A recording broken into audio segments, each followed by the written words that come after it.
Vendredi dernier, quelque chose de vraiment effrayant m'est arrivé. Mon mari a appelé pour dire qu'il était coincé dans la circulation à cause de la forte pluie. Il pleuvait depuis des heures et les nouvelles disaient que de nombreuses routes étaient inondées.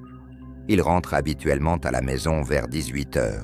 Mais ce jour-là, il m'a appelé à 17 h 50 et m'a dit que cela pourrait lui prendre encore 30 minutes à 1 heure pour rentrer.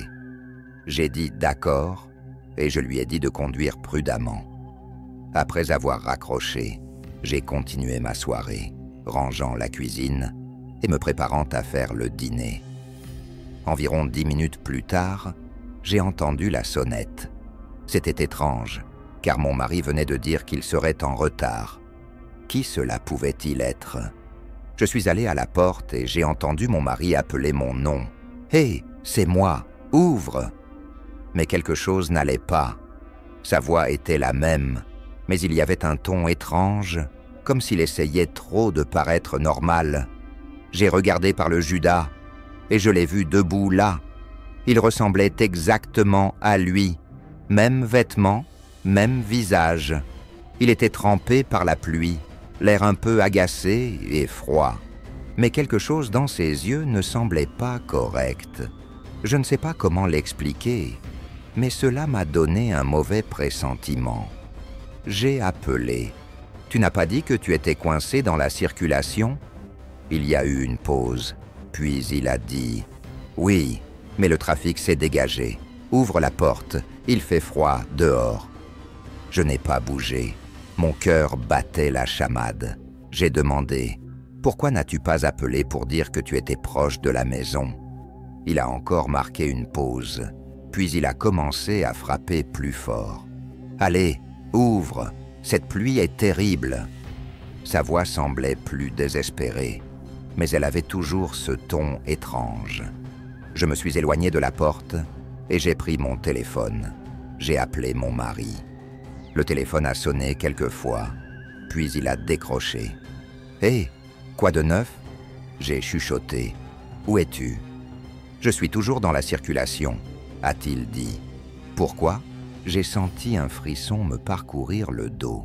« Il y a quelqu'un à la porte qui te ressemble et qui sonne comme toi, » ai-je dit. « Mais je sais que ce n'est pas toi. » Il y a eu un silence sur la ligne pendant un moment. Puis il a dit « N'ouvre pas la porte, appelle la police, je rentre dès que possible. » J'ai raccroché et j'ai composé le 911. J'ai expliqué la situation à la personne au bout du fil et elle a dit qu'elle enverrait quelqu'un tout de suite. Pendant ce temps, les coups à la porte devenaient plus forts et plus frénétiques. La personne dehors a commencé à crier « Laisse-moi entrer, pourquoi ne me laisses-tu pas entrer ?» Essayant de gagner du temps, j'ai demandé « Pourquoi as-tu sonné à la porte? Tu as une clé pour ouvrir, non ?» Il y a eu une autre pause, puis il a répondu « Oui, mais j'ai oublié mes clés au bureau. Pourquoi poses-tu autant de questions? Ouvre simplement la porte. » Je suis resté au téléphone, avec la personne du 911, me sentant de plus en plus terrifié. La personne dehors continuait de frapper à la porte, criant mon nom et suppliant de la laisser entrer. J'avais l'impression d'être dans un cauchemar. Après ce qui m'a semblé une éternité, j'ai entendu des sirènes approcher. Les coups se sont arrêtés soudainement et j'ai entendu des pas s'éloigner de la porte. Quelques instants plus tard, il y a eu un coup à la porte et une voix a dit « Police, ouvrez !» J'ai regardé par le Judas et j'ai vu 2 policiers debout là. J'ai ouvert la porte, sentant une vague de soulagement. Ils sont entrés et m'ont posé un tas de questions. Je leur ai raconté tout ce qui s'était passé et ils ont fait une recherche rapide autour de la maison et dans le jardin. Mais ils n'ont trouvé personne. Quand mon mari est enfin rentré, il était secoué. Nous avons vérifié toutes les serrures et en avons même ajouté quelques-unes le lendemain. Nous n'avons jamais découvert qui ou ce qui était à la porte Cette nuit-là, la police n'a trouvé aucun indice et personne d'autre dans le quartier n'a signalé quelque chose d'inhabituel. Je suis tellement chanceuse que mon mari m'ait appelé avant que l'inconnu ne sonne à la porte. Sinon, j'aurais sûrement ouvert la porte et laissé entrer cette personne. Je ne sais pas quelle terrible chose aurait pu arriver après ça. Le timing de son appel m'a sauvé la vie et je frémis en pensant à ce qui aurait pu se passer si j'avais ouvert la porte sans cet avertissement. Maintenant, chaque fois qu'il pleut, je ressens ce sentiment d'inquiétude. Je ne peux m'empêcher de penser à cette nuit et de me demander qui ou quoi essayait d'entrer chez moi. Cela fait quelques semaines, mais ce souvenir me hante encore. Je ne sais pas si c'était quelqu'un jouant une farce cruelle ou quelque chose de plus sinistre. Tout ce que je sais, c'est que je fais plus confiance à mon instinct que jamais maintenant. Si quelque chose semble étrange, c'est probablement le cas, et j'espère ne jamais avoir à revivre une telle expérience.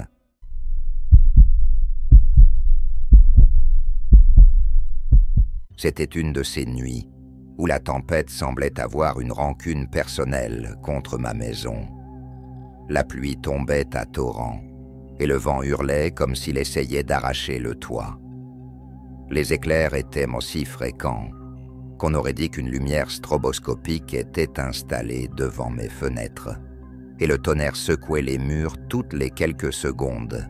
J'étais assis dans le salon, à moitié en train de regarder la télévision et à moitié en train de m'inquiéter, de savoir si le toit tiendrait le coup, quand l'électricité s'est coupée.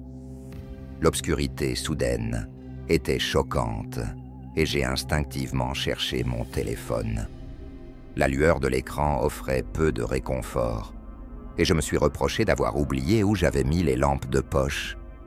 J'ai décidé d'aller à la cuisine où je savais que j'avais un tiroir plein de bougies et d'allumettes.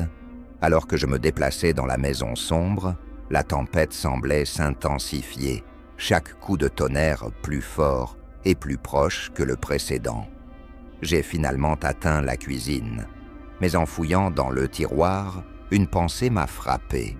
Pourquoi l'électricité s'était-elle coupée si soudainement? D'habitude, il y aurait un clignotement ou un avertissement. Là, c'était abrupt, comme si quelqu'un avait actionné un interrupteur. Mon cœur a commencé à s'emballer quand j'ai réalisé à quel point il faisait silencieux. La tempête faisait toujours rage dehors, mais à l'intérieur, c'était mortellement silencieux. Trop silencieux. Je n'entendais même pas les grincements habituels de la maison. Je suis resté là, essayant d'écouter par-dessus les battements de mon cœur. Et c'est à ce moment-là que je l'ai entendu. Un léger bruit de tapotement venant de la direction du salon. Ma première pensée fut que c'était simplement le vent, ou peut-être un animal cherchant à se mettre à l'abri. Mais au fond de moi, je savais que ce n'était pas ça. Le bruit était trop délibéré, trop humain. J'ai lentement reculé hors de la cuisine, essayant de faire le moins de bruit possible. Mon esprit s'affolait, essayant de me rappeler où j'avais laissé la lampe de poche. Tout d'un coup, je m'en suis souvenu. Elle était dans le placard du couloir, à quelques pas seulement. Je me suis dirigé vers le couloir, chaque pas me semblant durer une éternité.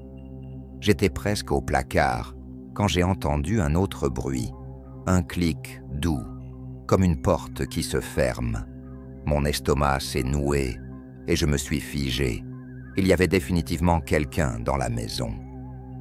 La panique a commencé à s'installer, mais je me suis forcé à rester calme. J'ai attrapé la porte du placard, priant pour qu'elle ne grince pas. Elle est lentement ouverte. Mes doigts ont touché la lampe de poche et je l'ai saisie, ressentant un petit soulagement. Je l'ai allumée et j'ai pointé le faisceau dans le couloir. Rien. J'ai pris une grande inspiration et commencé à balayer lentement le faisceau de lumière, vérifiant chaque recoin. Quand je suis arrivé au salon, mon cœur s'est presque arrêté. La porte d'entrée était grande ouverte, la pluie s'infiltrant et formant une flaque sur le sol. Je savais que je l'avais verrouillée plus tôt. Je me suis rendu compte que quelqu'un avait dû forcer l'entrée. Il fallait que je sorte de là. Je me suis tourné pour retourner vers la cuisine, pensant pouvoir m'échapper par la porte arrière. Mais en me retournant, le faisceau de la lampe a capté quelque chose qui a glacé mon sang. Des empreintes mouillées, menant de la porte d'entrée et disparaissant dans l'obscurité du couloir. Elles étaient trop grandes pour être les miennes. Je savais que je devais bouger, mais mes jambes semblaient faites de plomb. Je me suis forcé à faire un pas, puis un autre, avançant lentement vers la porte arrière. Les empreintes étaient fraîches, et je ne pouvais m'empêcher de sentir que celui qui les avait faites me regardait. J'ai atteint la cuisine, mais en tendant la main pour ouvrir la porte, la lampe de poche a clignoté et s'est éteinte. J'ai été replongé dans l'obscurité et le silence était accablant. Ma respiration était irrégulière et j'avais l'impression d'étouffer. J'ai tâtonné pour trouver la poignée de la porte, mais dans ma panique, je ne pouvais pas la trouver. Puis, je l'ai entendue, une respiration douce, presque inaudible, venant de juste derrière moi. Je me suis retourné en balançant la lampe de poche, éteinte comme une massue, mais il n'y avait rien. J'étais seul dans la cuisine, mais je pouvais toujours sentir cette présence, comme si quelqu'un me regardait. Je ne pouvais pas rester là. Il fallait que je parte. J'ai enfin trouvé la poignée et j'ai arraché la porte, trébuchant dehors sous la pluie. La tempête m'a frappé comme un mur, mais je m'en fichais. J'ai couru aussi vite que je pouvais, sans même penser à où j'allais. Je devais juste m'éloigner de la maison, loin de ce qui était à l'intérieur. J'ai couru jusqu'à ce que mes poumons brûlent et que mes jambes menacent de céder. Je me suis retrouvé dans l'allée de mon voisin, frappant à leur porte, criant à l'aide. Ils m'ont laissé entrer et j'ai essayé d'expliquer ce qui s'était passé, mais j'avais du mal à trouver les mots. Ils ont appelé la police et quand ils sont arrivés, j'ai ressenti une petite mesure de soulagement. Mais ce soulagement s'est vite transformé en angoisse quand ils m'ont dit ce qu'ils avaient trouvé. La porte d'entrée avait été forcée, mais il n'y avait aucune trace de quelqu'un à l'intérieur. Pas d'empreinte boueuse, pas de signe de lutte. C'était comme si l'intrus s'était volatilisé. Ils m'ont assuré qu'ils allaient surveiller l'endroit et m'ont dit de rester chez mes voisins pour la nuit. Je n'ai pas dormi du tout. Chaque fois que je fermais les yeux, je voyais ces empreintes mouillées et ressentais cette présence derrière moi. Le lendemain matin, je suis retourné à la maison avec la police. Ils ont fouillé de fond en comble, mais n'ont rien trouvé. C'était comme si cela n'était jamais arrivé, mais je savais mieux que ça. Quelqu'un était là, et il était toujours dehors. Je n'ai jamais su qui c'était, ni ce qu'il voulait. L'électricité avait été coupée de l'extérieur, et la tempête avait masqué tous les bruits qu'ils avaient pu faire. Tout ce que je sais, c'est que cette nuit a tout changé pour moi. Je ne peux plus rester dans cette maison, et chaque fois qu'il y a une tempête, je ressens cette même angoisse, comme s'il me surveillait encore, attendant la prochaine occasion de frapper.